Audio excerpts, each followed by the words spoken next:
சௌமியா பிரவீன்குமார். இன்னைக்கு என்னோட கிச்சனில் நம்ம என்ன ரெசிபி பார்க்க போகிறோன்னா, கேரளா ஸ்டைலில் ஒரு ஸ்வீட் ரெசிபி, இலை அடை. ஈவினிங் டைமில் இந்த மாதிரி ரெசிபி செஞ்சு கொடுத்து பாருங்கள், வீட்டில் இருக்க எல்லாருக்கும் ரொம்ப பிடிக்கும். இதை பண்ணுறதுக்கு ஒரு பேனில் 1/4 கிலோ வெல்லம் ஆட் பண்ணியிருக்கேன். இந்த வெல்லம் கரையிறதுக்கு கொஞ்சமாக தண்ணி ஆட் பண்ணிக்கலாம். இதில் பதம்லாம் எதுவும் இல்லை, பாகு பதம்லாம் இல்லை. வெல்லம் வந்து சும்மா கரைஞ்சி கொதிச்சா மட்டும் போதும். இப்போ நல்லா கலந்து விட்டுக்கலாம். வெல்லம் நல்லா கரைஞ்சிருச்சு.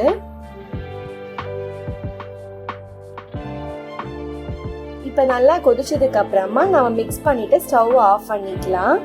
ஆஃப் பண்ணிட்டு இதை வடிகட்டி நம்ம எடுத்து வச்சுக்கலாம். மண் இருக்கும், அதனால வடிகட்டி எடுத்து வச்சுக்கலாம். இப்போ ஒரு கடாயில 2 டீஸ்பூன் நெய் சேர்த்திக்கலாம். நெய் நல்லா சூடானதுக்கு அப்புறமா ஒரு மீடியம் சைஸ் தேங்காவை நான் துருவி வச்சிருக்கேன். அது வந்து மெஷரிங் கப்ல 1 கப் இருக்கு. அதை வந்து இதுல ஆட் பண்ணிக்கலாம். தேங்காவை நெய்ல நல்லா வறுத்து எடுத்துக்கலாம். தேங்காய் கலர் சேஞ்ச் ஆகிற அளவுக்கு நல்லா வறுத்துக்கலாம்.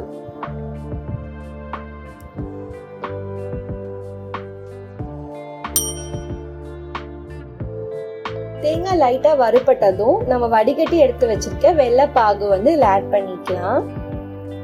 கொஞ்சம் கொஞ்சமா ஆட் பண்ணி கலந்துக்கலாம். நல்லா மிக்ஸ் பண்ணிக்கலாம். தேவைப்படுற மாதிரி இருந்தா இன்னும் கொஞ்சம் வெள்ளை பாகு ஆட் பண்ணிக்கலாம்.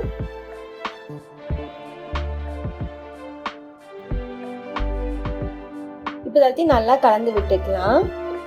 இந்த தேங்காயும் வெள்ளைப்பாகும் நல்லா கலந்து வரணும்.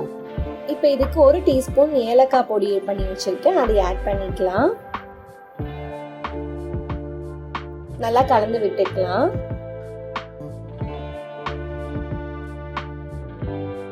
இது எல்லாமே நல்லா மிக்ஸ் ஆனதுக்கு அப்புறமா வறுத்த நெடக்கல்லையை வந்து பல்ஸ்ல போட்டு எடுத்து வச்சிருக்கேன்.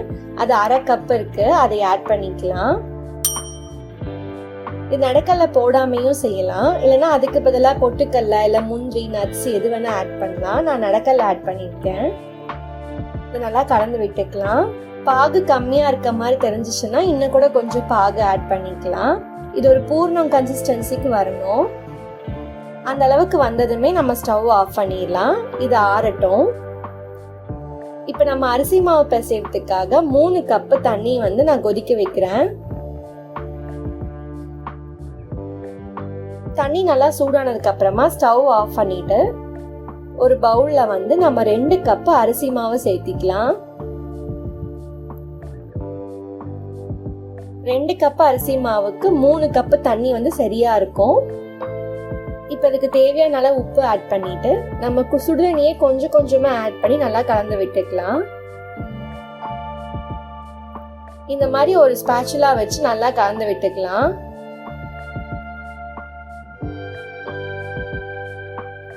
இப்போ இன்னும் கொஞ்சம் தண்ணி ஆட் பண்ணி நல்லா கலந்து விட்டுக்கலாம். லைட்டா கலந்ததுக்கு அப்புறமா இது கொஞ்சம் சூடு ஆறட்டும், அது வரைக்கும் க்ளோஸ் பண்ணி விட்டுறலாம். ஒரு 5 நிமிஷம் கழிச்சு ஓபன் பண்ணி பார்க்கலாம். கை பொறுக்கிற அளவுக்கு சூடு வந்ததுக்கு அப்புறமா லைட்டா இந்த மாதிரி மிக்ஸ் பண்ணலாம். இப்போ இந்த மாதிரி நல்லா அழுத்தி பிசைஞ்சுக்கலாம். இது கூட கொஞ்சமா நெய் ஆட் பண்ணிட்டு நல்லா உருட்டி எடுத்துக்கலாம். நல்லா சாஃப்ட் ஆகிற அளவுக்கு பிசைஞ்சுக்கலாம்.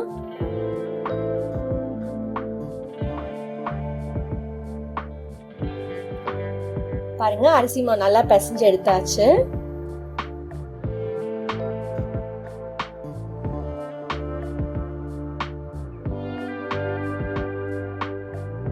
இந்த அளவுக்கு சாஃப்டா இருக்கு.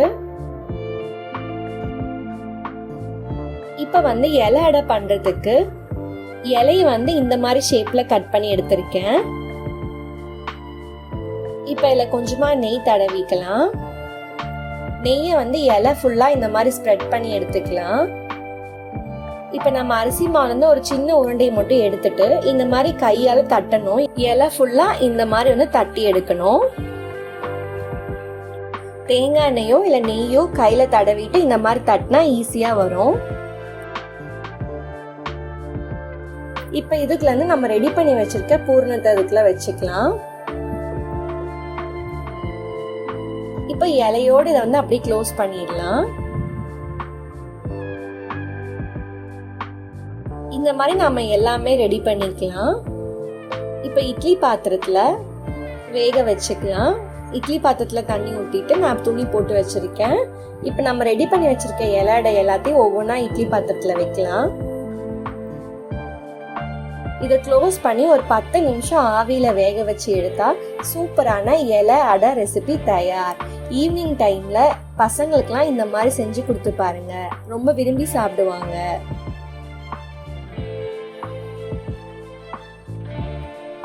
பத்து நிமிஷம் ஆயிடுச்சு, நல்லா ஆவியில் வெந்துருச்சு. இதை அப்படியே இலையோடு எடுத்து சர்வ் பண்ணி பாருங்க, டேஸ்ட் சூப்பராக இருக்கும். இந்த மாதிரி சிம்பிளான குயிக்கான ரெசிபிஸ் உங்களுக்கு பார்க்கணுன்னா என்னோட சௌமியா இந்த கிச்சன் சேனலை சப்ஸ்கிரைப் பண்ணுங்க. தேங்க்யூ ஃபார் வாட்சிங் மை வீடியோ.